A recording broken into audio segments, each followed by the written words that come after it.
जुल्म के टक्कर में हमारी मांगे पूरी हो, चाहे जो मजबूरी हो। कृषि बिल वापस लो, वापस लो, वापस लो। कृषि बिल वापस लो, वापस लो, वापस लो।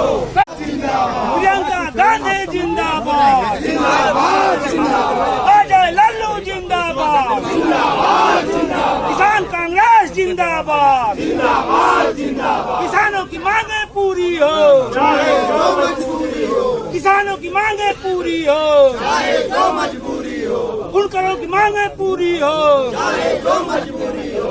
योगी मोदी हाय हाय,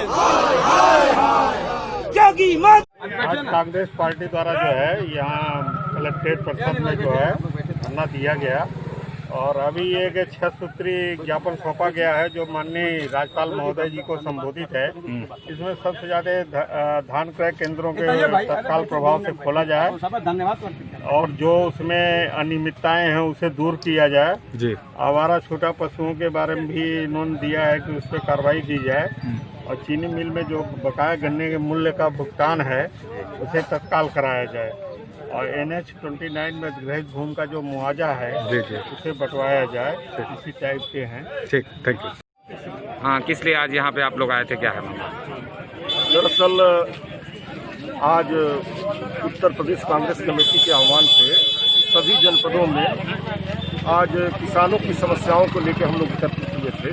किसानों को खास करके जो धान खरीद केंद्र हैं, आज धान खरीद केंद्र जो है बिल्कुल खरीद नहीं हो पा रही, धान खरीद नहीं हो पा रही और धान खरीद केंद्र पर चले जाइए तो वहाँ धान खरीद केंद्र के जो अधिकारी हैं वो कहते हैं कि भाई ये आपके धान में नमी है, धान में जो है तमाम तरह की बातें हैं, आपका धान सूखा नहीं है।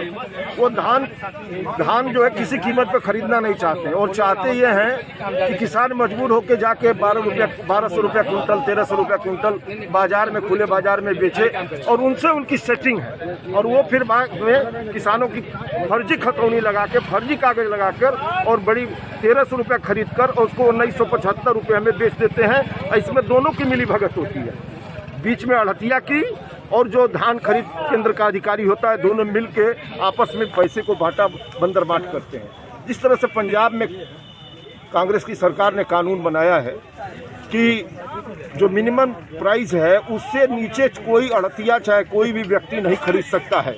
यदि कोई खरीदेगा तो 5 साल के लिए जेल और 50,000 रुपये जुर्माना की व्यवस्था की गई है। आज क्या किया आप लोग? तो हम लोग ये मांग कर रहे हैं उत्तर प्रदेश सरकार से कि जो पंजाब सरकार ने जो कृषि नीति बनाई है उस कृषि नीति को उत्तर प्रदेश में भी लागू किया जाए। आज क्या मांगे थी, किस लिए यहाँ पे आज किसान के पक्ष में कांग्रेस पार्टी ने जो शोषण ये सरकार कर रही है उत्तर प्रदेश में, उसके लिए पूरे उत्तर प्रदेश में किसान आंदोलन के रूप में आज जो है ज्ञापन का धरना प्रदर्शन था, ज्ञापन देना था। मुख्य रूप से उसमें ये था कि जो धान कट रही है, धान जो कट रहा है, जो किसान लेके जाता है क्रय सेंटरों पे, तो उसके साथ एक बहुत बड़ा जो मजाक किया जाता है आर्द्रता के नाम पर।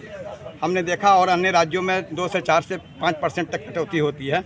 ये इसके जो बैठे हुए कर्मचारी हैं वो सीधे 20 से 22% की कटौती करते हैं, किसानों के साथ उत्पीड़न कर रहे हैं। इसका ये विरोध है कि आप तरी के नाम, उसके नमी के नाम पर आप जो शोषण कर रहे हैं, ये कतई नहीं होनी चाहिए। और किसान के जितने भी धान हो, चाहे वो कोई भी क्वालिटी हो, उसकी क्राइटेरिया है सरकार को लेने का, वो सारा का सारा धान उनको लेना चाहिए। ये नहीं कि बस हम मंसूरी लेंगे और 2-4 वैरायटी जो है जो बाजार में उठाने उसको लेंगे, बाकी धानों को लेंगे। आज फिर क्या यहाँ पे धरना प्रदर्शन किया गया? इसके लिए धरना प्रदर्शन इसी के लिए हम लोग किया गया कि इसका रेट का फिक्सेशन हो। दूसरी चीज़ MSP जो किसान के संबंध जो बिल पास हुआ है उसमें कहीं भी बिल में ये दर्शाया नहीं गया है कि MSP रेट पर ही खरीदारी सुनिश्चित की जाए। हम ये चाहते हैं कि MSP रेट पर ही सुनिश्चित की जाए, चाहे वो कोई भी बाजार का व्यापारी हो, ले रहा हो, तो उससे कम अगर लेता है तो उसके खिलाफ कानूनी कार्रवाई करने के लिए कानून बनाया जाए। कोल्ड स्टोरेज हमारे उत्तर प्रदेश में छोड़ के, बल्कि मैं कहता हूँ मऊ जनपद में किसान पहले कोल्ड स्टोरेज 3 थे। दोहरी घाट में था, हमारे कोपा में था, हमारा क्या नाम है वहाँ पे सिमरी में था। किसान आलू बोता था, रखता था अच्छे भाव से। आज बाज़ार में आलू 40 रुपये बिक रहा है। कभी हमारी ज़िंदगी में कभी आलू, हम समझते हैं आप लोगों की भी ज़िंदगी में कभी आलू आप लोगों ने नहीं 40 रुपये खरीदा होगा। प्याज तो खरीदा गया 100-150 रुपये, लेकिन आलू नहीं खरीदा। तो आज ज्ञापन दिया गया है। गरीबों के लिए, गरीबों का भोजन है वो भी आज हमारी थाली से छीना जा रहा है। सारी चीज़ें हैं, बुनकरों का फ्लैट रेट, बुनकरों के लिए जो फ्लैट रेट की लड़ाई चल रही है, हम चाहते हैं ठीक है आप 72 न करें, 100 कर दें, 75 का 80 कर दें, 100 कर दें, लेकिन जो भी रेट करें वो फिक्स रेट हो और वो फ्लैट रेट होना चाहिए कि बुनकर भी एक उद्योग से जुड़ा हुआ है, उसको औद्योगिक क्षेत्र को घोषित करके, जैसे किसानों का ट्यूबवेल का फिक्स होता है उसी तरह बुनकरों का भी जो है फिक्सेशन